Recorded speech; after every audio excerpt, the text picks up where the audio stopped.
दोस्तों सोनम वांगचुक को जेल में डाल दिया, जोधपुर ले गए उसको और सीसीटीवी सर्वेलेंस के पूरा कर करा के उसको जेल में लॉक कर दिया, एनएसए लगा दिया उसके ऊपर। अब कुछ जो धाराएं लगाई हैं दोस्त वेरी सीरियस, और फिर से मैं गवर्नमेंट को बोलूंगा कि आप रिकंसिडर करिए, रिकंसिडर करिए। एक्चुअली क्या होता है, सोशल मीडिया पे कॉन्स्पिरेसी थ्योरीज फैलती हैं। कॉन्स्पिरेसी थ्योरीज, ये यहाँ का एजेंट है, वहां का एजेंट है, ऐसा है, वो जहां मर्जी का भी एजेंट हो।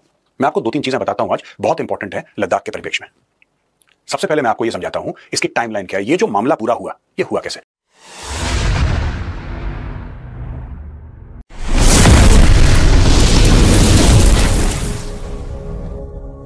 दोस्तों जैसे मैं पहले भी एक बार बता चुका हूं, इशू ये है कि लद्दाख के साथ हर समय सौतेला व्यवहार हुआ है। यह बात सच है। हर समय जब से भारत आजाद हुआ है लद्दाख के साथ सौतेला व्यवहार हुआ है। तो आज की तारीख में जो गुस्सा है यह कोई सोनम वांगचुक का मैन्युफैक्चर्ड गुस्सा नहीं है। ठीक है, वो कैटलिस्ट हो सकता है उसने लोगों को भड़काया हो सकता है उसने लोगों के दिमाग में चीजें डाली हो, लेकिन यह बात सच है कि जब से भारत आजाद हुआ है Ladakh has been treated like a step child. कई लोगों को इस चीज का बड़ा बुरा लगेगा कि मेजर साहब आप ऐसा, मैं सच बोल रहा हूं, यही है। आप किसी लद्दाखी को, रैंडम लद्दाखी को उठा के पूछ लेना, जब भी सरकार बनी जम्मू कश्मीर में, क्योंकि लद्दाख 2019 के पहले it was part of the Jammu Kashmir state, फिर बाद में वो यूनियन टेरिटरी बन गई, फिर बाद में उमर अब्दुल्ला चीफ मिनिस्टर बन गए। ये सब जो लोग क्रोनोलॉजी इसकी 2019 से लेते हैं, एब्रोगेशन से लेते हैं, 5 अगस्त से लेते हैं, वो गलती कर रहे हैं। आपको लद्दाख की प्रॉब्लम समझने के लिए जाना पड़ेगा 1947, क्योंकि उसके पहले जब अंग्रेजों का शासन था उसके लिए you cannot hold the government of India responsible, क्योंकि वो जो करा अंग्रेजों ने करा। लेकिन एक बार देश आजाद हो गया, क्या उस आजादी का फल लद्दाखियों को मिला? नहीं मिला। उसके बावजूद वो लॉयल रहे, उसके बावजूद वो वफादार रहे, उसके बावजूद उन्होंने देश के लिए खून बहाया, सर कटाया। और ये जो चाइना के साथ हमारा अभी कॉन्फ्रंटेशन हुआ था लाइन ऑफ एक्चुअल कंट्रोल पे, उसमें जो लद्दाखियों ने काम करा है, लद्दाखी सोल्जर्स ने काम करा है, जो लद्दाखी सिविलियंस ने काम करा है, वो काबिल तारीफ है। हम उनको सैल्यूट करते हैं। दिल्ली में बैठे बैठे अगर कोई चाहता है कि वो लद्दाख को समझ ले, वो जिंदगी भर नहीं समझ पाएगा। उसके लिए आपको लद्दाख जाना पड़ेगा, आपको आम लोगों के साथ बैठना पड़ेगा, बात करनी पड़ेगी। दोस्तों क्या था कि जब भी जम्मू और कश्मीर में सरकार बनी, वो सरकार जो थी उसका मुख्यालय था कश्मीर और श्रीनगर, यानी कि कश्मीर इलाका और श्रीनगर राजधानी। हां, ये कहने को बात थी कि साहब समर कैपिटल श्रीनगर है और विंटर कैपिटल जम्मू हो जाती है, वो सब कहने की बात है। पावर फ्लोड फ्रॉम श्रीनगर, ये बात आप फाइनल मान के चलिए।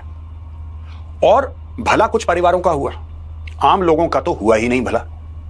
ठीक है जी, पहली चीज। दूसरी चीज, जो पैसा सेंटर देती थी और लगातार दर लगातार देती थी, वो गया कश्मीर।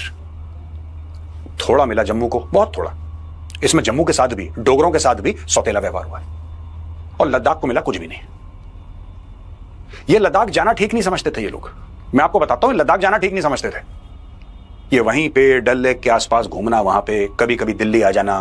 अच्छा, एक और चीज, जो भी मुख्यमंत्री रहा श्रीनगर में, जो राज करता था पूरे जम्मू कश्मीर स्टेट जिसमें शामिल लद्दाख, मैं 2019 के पहले की बात कर रहा हूं, वो दिल्ली ज्यादा आते थे, जम्मू कम जाते थे। ठीक है, जब वहां पे कुर्सी शिफ्ट हो जाती थी ड्यूरिंग विंटर्स, मैं उसकी बात नहीं कर रहा। और लद्दाख के कभी नहीं जाते थे।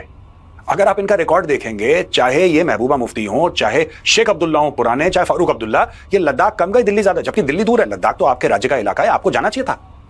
हर महीने किसी ना किसी मंत्री को विजिट करना चाहिए था। एयरक्राफ्ट है आपके पास, हेलीकॉप्टर है, जाओ ना, किसने मना करा है तुम्हें? और श्रीनगर से ले बहुत सुंदर ड्राइव है, जाइए ड्राइव करके। किसने रोका है आपको? नहीं जाते थे ये लोग, नहीं जाना इनको। तो लद्दाखियों में गुस्सा था, और वो जो लद्दाखियों का गुस्सा आज की तारीख में भी है। देखिए एक बात ध्यान रखना, जो लद्दाखियों का गुस्सा है, सबसे पहली बात आप समझ लीजिए, आपको सोशल मीडिया जो भी चूरन खिला रहा है, उनका गुस्सा जायज है। और आपको लद्दाखियों को थैंक यू बोलना चाहिए। थैंक यू बोलना चाहिए कि किसी ने बवाल नहीं करा आज तक।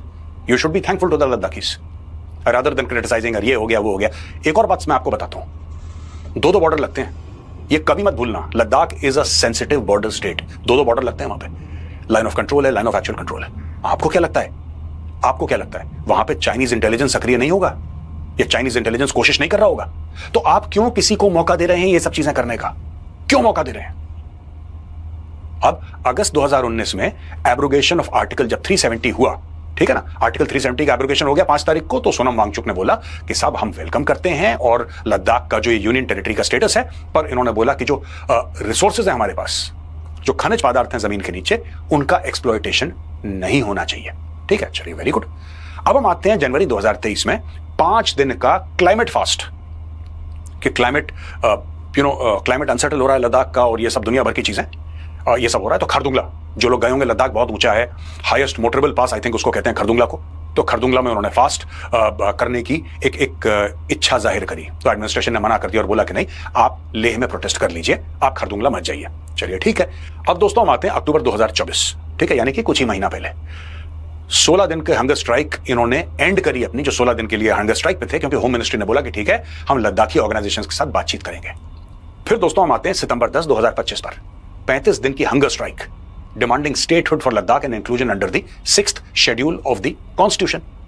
24 सितंबर को यह हंगर स्ट्राइक 15 दिन के बाद ये खत्म होती है, क्योंकि वहां पे वायलेंस शुरू हो जाता है, जिसमें 4 लोग मर जाते हैं और 50-60 लोगों को इंजरी हो जाती है। सितंबर 25 union home ministry FCRA license इसके NGO का कैंसिल कर देती है, बोला कि इसमें वायलेशंस हैं। दोस्तों सितंबर 26, 2025 को सोनम वांगचुक को अरेस्ट कर लिया जाता है और नेशनल सिक्योरिटी एक्ट इसके ऊपर लगा दिया जाता है। अब ऐसा है कि इसमें दोस्तों कई चीजें हैं। एक तो यह बात है कि लद्दाख बॉर्डर का इलाका है, चाइनीज इंटेलिजेंस, पाकिस्तानी इंटेलिजेंस कोई गेम खेल रहा है, यह बात सही है। यह भी बात सही है कि मौका हम ही दे रहे हैं। गद्दार ढूंढना कोई गलत चीज नहीं है, लेकिन एक बार अपने गिरेबान में झांक के यार हमने क्या करा, हमने करा क्या लद्दाखियों के साथ, let's be very honest about it. ठीक है जी, मैं कई बार लद्दाख गया हूं शूटिंग के सिलसिले में, और देखिए मैं आपको बताता हूं होता कैसे है, चाइना क्या कर सकता है और चाइना क्या करेगा।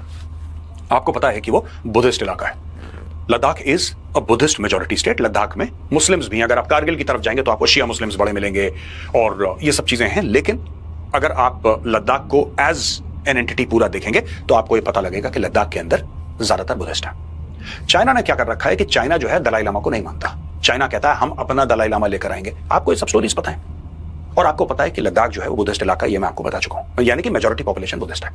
ये पीस लविंग लोग हैं, और मैं तो बड़ा सरप्राइज था कि लद्दाख में ये लोग फायरिंग में मर गए या कुछ हो गया या फसाद हो गया। लद्दाख में फसाद नहीं होता, सब कुछ शांति से चलता है लद्दाख में। जितना आप इस चीज को खींचेंगे, और मेरा यहां पे सरकार से अपील है, हाथ जोड़ के मैं अपील करता हूं, आप जितना खींचेंगे ना मामला उतना और ज्यादा भयानक होगा। अब सोशल मीडिया पे आप देखेंगे कुछ दिनों के बाद पोस्ट आना शुरू हो गई, जहां पे आप देखेंगे कि Tibetan monks, Tibetan Buddhist monks, जो कि चाइना के पेरोल पे हैं। क्योंकि चाइना क्या कर रहा है, देखिए बुद्धिज्म जो रिलीजन है ना, इस इलाके में हजारों साल से है, ये आज से नहीं है बुद्धिज्म, यहां पे हजारों साल से है। और हुआ ये है यहां पे कि it has existed in a very very pure form, specially the Tibetan Buddhism, that thought has existed in a very pure form. China ये अफोर्ड नहीं कर सकता कि जो टिबेटन बुद्धिज्म है या फिर और बुद्धिस्ट थॉट हैं जो कि टिबेटन बुद्धिज्म के साथ अलाइंड हैं, वो सर्वाइव करें। चाइना अफोर्ड ही नहीं कर सकता। उसका कारण है कि चाइना अपने दिमाग में जो बुद्धिज्म रिलीजन है उसको अपने ही दिमाग में, in its own Chinese thought process, Chinese communist party thought process, it has started aligning it to the separatist movement in Tibet. अब वो अलाउ नहीं कर सकते, उनको घबराहट होती है इससे। तो आपको क्या लगता है, जब चाइना, देखिए आपने Chinese government in exile Dharamshala में है, वहां पे his holiness the Dalai Lama है, वहां पे पूरी उनकी गवर्नमेंट इन एग्जाइल चल रही है, वो दिल्ली में भी आती है, सबसे बातचीत करती है। ये चाइना की आंख में किरकिरी है, चाइना को बुरा लगता है। चाइना पीसफुल लद्दाखी लोगों के बीच में प्रोपेगेंडा करेगा, ये आप लिख के ले लो, चाइना करेगा। चाइना इसका मौके का फायदा उठाएगा, ठीक है। और जहां पे, यानी कि कारगिल के इलाके में जहां पे मुस्लिम पॉपुलेशन